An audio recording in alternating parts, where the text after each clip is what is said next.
After you have a baby, you can expect to have some bleeding, and it's because the vessels that were feeding your baby, every time your heart beat, a large percentage of your blood volume was going to that spot. Those vessels are kind of left still raw and bleeding, and your uterus needs to cramp down really tightly over them and kind of act like a tourniquet and prevent you from bleeding too much.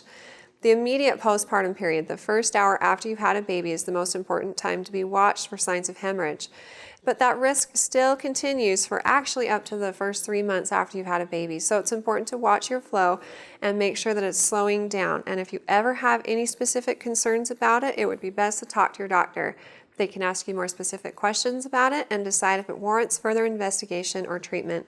There's a few different things that can cause additional bleeding after you've slowed down, so the doctor can help you work through those issues and decide again if something needs to be done about it.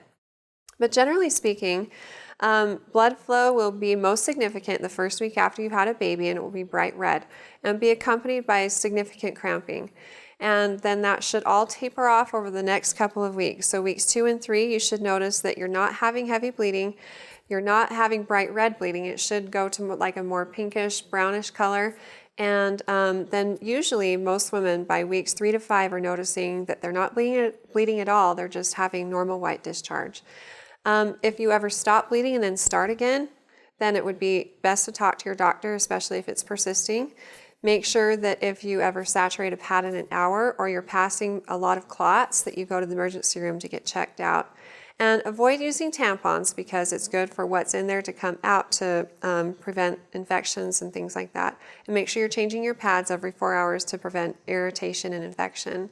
If you have any other questions related to bleeding in your specific circumstance, be sure to talk to your OB provider that delivered you.